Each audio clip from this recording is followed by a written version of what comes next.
Hello बच्चों, स्वागत है आपका हमारे यूट्यूब चैनल और संस्कृत पढ़े में। आज हम द्वादशः पाठ का अभ्यास देखेंगे। इसका शीर्षक है सह पठनाय गच्छति। इसमें चतुर्थी विभक्ति है और चतुर्थी विभक्ति में संप्रदान कारक होता है।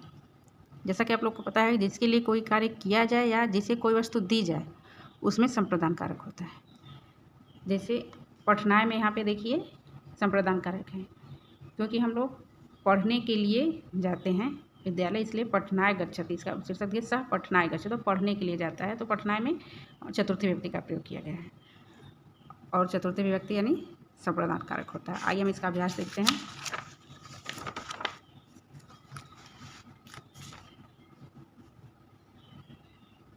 अभ्यास में पहला प्रश्न, जैसे हम लोग तृतीय व्यक्ति का पढ़े तो उसमें हमें कुछ रूपों को देखना था चैप्टर को समझने के लिए। वैसे इसमें भी देखिए पहला प्रश्न हमारा वही है, उच्चारण कुरुत, उच्चारण कीजिए।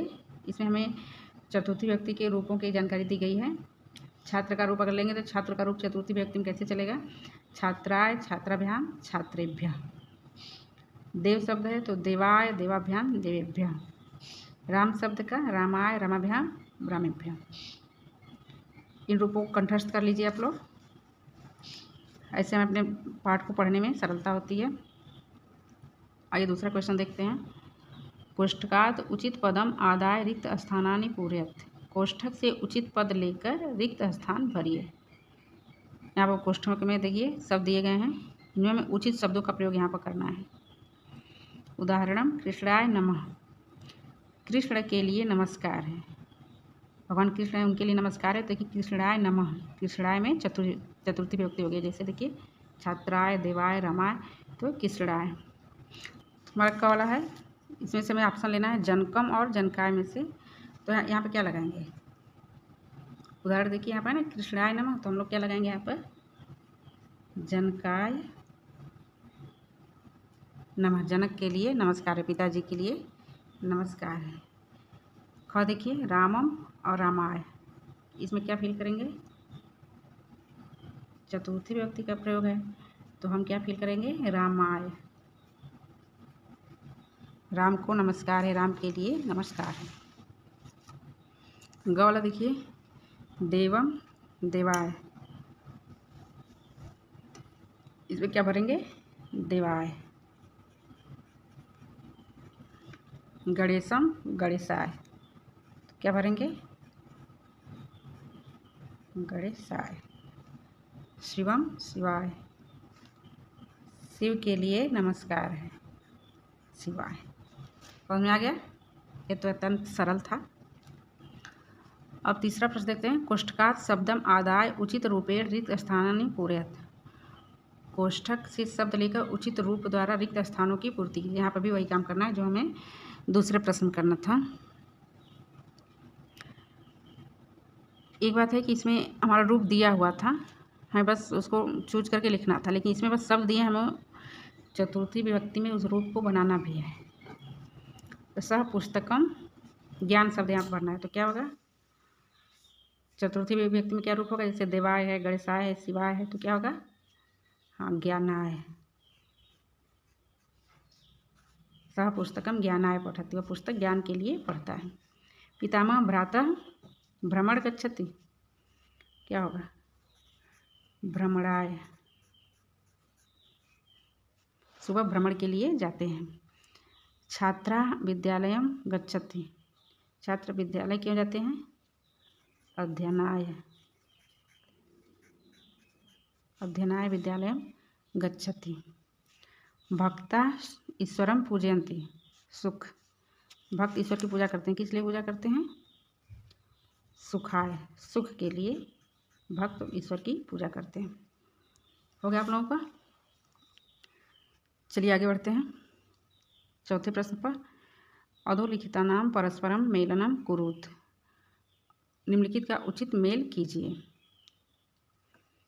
उदाहरण देखिए एक दे दिया है, जैसे पुस्तकम, पुस्तक किस लिए होती है? ज्ञानाय के लिए। तो परोपकार, परोपकार हम किस लिए करते हैं? खेलने के लिए, दान के लिए, पुण्याय के लिए, पूजनाय के लिए। परोपकार पुण्य पाने के लिए लोग करता है, तो होगा पुण्याय। धनम धन किस लिए होता है? दानाय, इसमें दानाय मिलाएंगे, धन दान के लिए होता है। पुस्तकम तक एक फील है। पुष्पाणि, फूलों से क्या होती है? पूजा, तो पूजनाय हो गया। अंत में देखिए क्रीडनकम, खेलने वाली चीज़ जो किस लिए होती है? खेलने के लिए होती है। समझ में आ रहा है आप लोगों को? चलिए आगे बढ़ते हैं।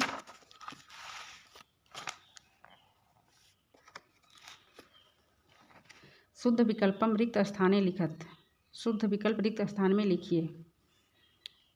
यहाँ पे देखिए कुछ विकल्प दिए गए हैं, सब चतुर्थी विभक्ति में ही है, लेकिन हमें कौन सा विकल्प यहाँ पे सही रहेगा उस विकल्प को यहाँ पे फिल करना है। जैसे वयम, देखिए अध्ययनाय भी है और भ्रमणाय भी है। तो हम लोग विद्यालय किस लिए जाते हैं? भ्रमण के लिए? नहीं, अध्ययन के लिए। तो अध्ययनाय विद्यालयम गच्छामः। फलन्ति वृक्षा, वृक्ष किस लिए फलते हैं? खेलने के लिए? नहीं। परोपकाराय, क्या होगा यहाँ पे?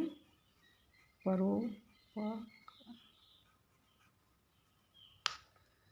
होगा इसमें। फिर लोभ, लोभ यानी लालच किस लिए होता है? भ्रमण के लिए होता है, विनाश के लिए होता है?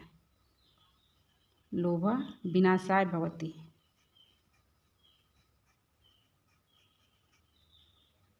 लोभ विनाशाय भवति।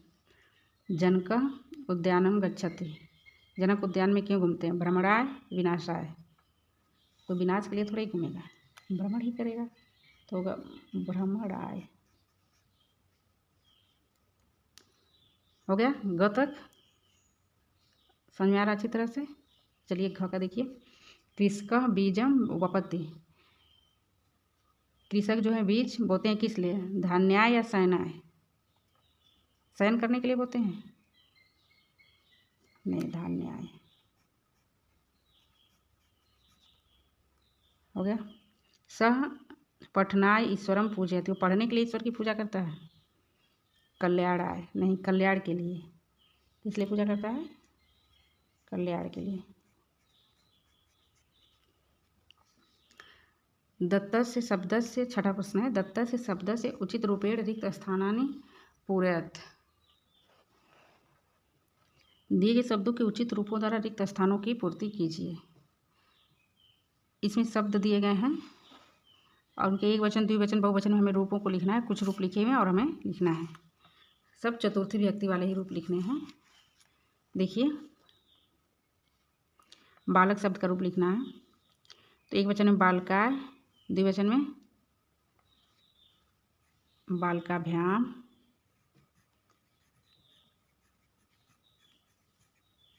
तृतीया, चतुर्थी और पंचमी, इन तीनों के रूप द्विवचन में आकारांत शब्दों के एक ही होते हैं।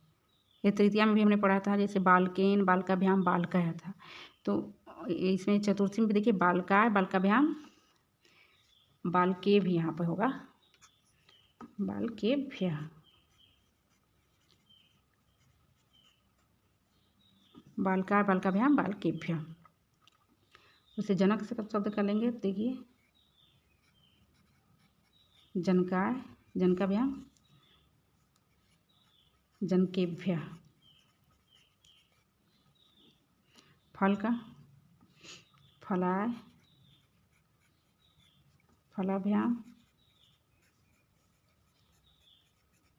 फलेभ्यः। कृषक शब्द का देखिए कृषकाय, कृषकाभ्याम, कृषेभ्यः, कृषकेभ्यः। जन शब्द का जनाय, जनाभ्याम, जनेभ्यः। समझ आ रहा है आप लोगों को? चैप्टर हमारा कंप्लीट हो गया। अगर आप लोग हमारा पढ़ाने का तरीका पसंद आया हो तो हमारे वीडियो को लाइक कीजिए, चैनल को सब्सक्राइब कीजिए और अपने दोस्तों में शेयर कीजिए। धन्यवाद।